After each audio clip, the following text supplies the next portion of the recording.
Have you ever found yourself in a situation with someone where you seem to repeat the same uncomfortable or even destructive patterns with them every time you meet them? For instance, you might feel you're never able to say no to a particular person, or that someone in your life always puts you on the defensive with a constant stream of criticism. Maybe there's someone who always relegates you to the role of listener, never taking an interest in what's happening with you. And each time you might think, never again, next time it'll be different. But it never is. Transactional Analysis, or TA, is a theoretical framework used in therapy and counselling, which suggests that one of the overriding factors in the perpetuation of these situations is not the other person's behaviour, but our own state of mind. TA suggests we shift between three distinct ego states. Parent. This is a state in which you think, feel and behave in ways based on how your parents and other authority figures acted. Adult. Here you think, feel and behave in response to the here and now. You're able to draw on your full life experience, and generally you're geared to a realistic, objective appraisal of your experiences. Child. In this state you think, feel and behave just like you did in your childhood. So there are the three ego states, but what might they look like if you saw them in action? For instance, what if you suddenly caught sight of someone sunbathing nude outside the window? In your parent ego state, if the attitude you'd experienced from parent and authority figures in your life towards nudity was hostile, you might feel disgusted and outraged. You might bang on the window, tell the person to get some clothes on, or clear off. Alternatively, your parent ego state might express itself by showing concern for the sunbather. You might see the sunbathers getting a bit burnt in places and start trying to push suntan lotion on them. So here we have the two typical manifestations of the parent. We have the controlling parent, who judges and seeks to manipulate people to do what they say. Then we have the nurturing parent, who wants to look after people.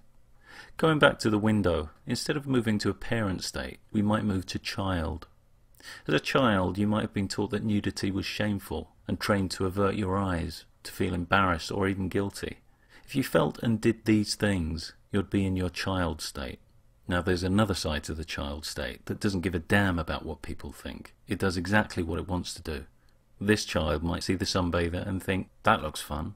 I'm going to rip off all my clothes and join them, whether the sunbather likes it or not. So again, there are two sides to this state. There's the side where the child's adapted itself to the demands of parents and other authority figures, and the free child, who just does what it likes. What does the adult state look like? Well, the adult state is the most open to information in the here and now. The adult enjoys its own spontaneous responses, not responses programmed into it by authority figures. Having no big judgments about nudity, the adult has no need to suppress it. The adult's aware that we all have bodies and isn't threatened or disgusted by that reality.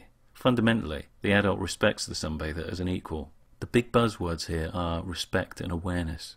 Unlike the parent and child states, the adult isn't subdivided. That's because it's thought to have access to all information, and that's one of the reasons that it's often a goal of TA therapy to strengthen the adult state. This isn't to say the parent and child states are bad. Later in the series I'll be looking at the positives they can give us, like structure and creativity. But because of their very limited awareness compared to the adult, the parent and child aren't great ones to rely on.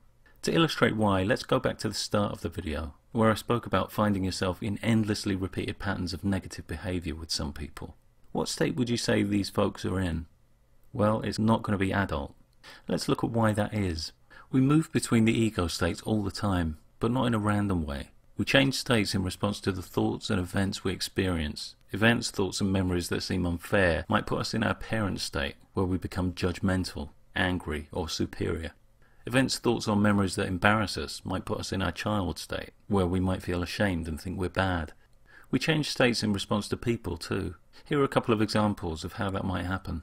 Bill is Jackie's boss. Jackie comes in late and misses an important meeting. You're useless. I know. I'm sorry. Let's look at what happened there. Bill had been in his adult state. Seeing Jackie, he was angry and switched to parent, criticising her harshly. Jackie had also been in her adult state, but in response to being shouted at, she moved to child, where she felt small and bad and meekly apologised. Another example. Dan lives with Mike. Dan finds a spider in the shower. He has a fear of spiders. There's a spider. I can't go in there. Don't worry, I'll take care of it. Again, let's look at the ego states. Dan might have started out in adult, deciding to have a shower, but then seeing the spider, switches to child, feeling scared and helpless. Mike was in his child state, but seeing Dan brought out his protective, nurturing parent. Notice what the arrows are doing in both cases. They're aligned. These are said to be complementary interactions, or transactions. And they have an important property because, in theory, being complementary, they set up a reciprocal pattern in these situations that could be maintained indefinitely. But not all transactions are complementary. Let's go back to Bill and Jackie. You're useless. Don't you dare talk to me that way. Here we have an initial parent statement aimed at Jackie's child. But here, Jackie responds by moving to her parent, feeling and expressing outrage. This is called a crossed interaction, reflecting the crossed arrows. Unlike complementary transactions, which are seen as stable and can go on indefinitely, cross transactions are highly unstable, and one of two things tends to happen. Either the transaction will stop, or there'll be a shift of ego state in one of the parties to create a new, stable, complementary transaction, like this. You're useless. Don't you dare talk to me that way. You've missed the meeting. I don't care what I've done. You don't talk to people like that. But now you can bloody well apologise. I'm waiting. I just meant that... I said I'm waiting. Okay, I'm sorry. I don't think you mean it. Right, that's it. I'm reporting you for harassment. Look, I am. I'm really sorry. So what started out as Bill trying to put Jackie in a child state ended up with Bill firmly in the child state and Jackie as parent. Now that the transaction shifted, it can stay like that, with Bill perpetually submitting to Jackie. It's not necessarily a comfortable state of affairs, particularly for Bill, but it can be psychologically stable. What about the other uncomfortable but stable situations mentioned at the start, like constantly being spoken over by someone in your life? First, let's look at you. How do you feel in that situation? Maybe you feel a little dominated, maybe somehow less entitled than the other person. Maybe you were trained as a child to always listen when someone else was talking. How do you experience the other person? Maybe they seem like a bigger personality to you. Maybe the prospect of their anger or disapproval feels very aversive. Here we have a child-parent relationship going on. You don't necessarily need to be saying child and parent things. The other person doesn't have to be telling you to shut up and listen. But psychologically, you're relating to them as a child to a parent. The dotted line, as opposed to the full line, indicates the psychological relationship. Why wouldn't this happen to the adult? Well, as an adult, unlike the child, you don't feel inferior or entitled to less. You feel equal. You might have been taught that it's polite to listen when somebody else is talking, but as an adult, you're aware that listening politely is a strategy that works in some, but not all contexts. As an adult, you choose the most appropriate strategy for the situation. Other people don't seem bigger personalities than you. You give them credit for being able to respond to you in an adult way, and if they can't, that's because of their own shortcomings, not yours. Also, you don't fear disapproval as an adult. You can hear disapproving comments and weigh it for yourself whether or not they feel accurate. If they do feel accurate, unlike the child who can get lost in unproductive guilt or anxiety at this point, the adult can simply decide to change their behaviour. If it doesn't feel accurate, the adult can simply reject the feedback. What about a situation where someone always gets you to do favours you don't want to do?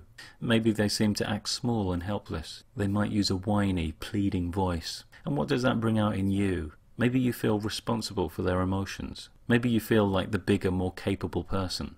Here we have a parent-child relationship going on, again psychologically. Would this happen to an adult?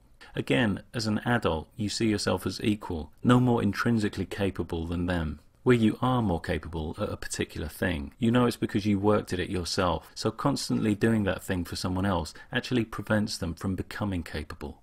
You don't feel responsible for others, but for yourself. You see others as equals, not as small and helpless. And following on from that, you feel comfortable saying no, partly because you give credit to the other person for being able to accept the word no in an adult way. And again, if they can't do that, as an adult, you're aware that it's their shortcoming, not yours.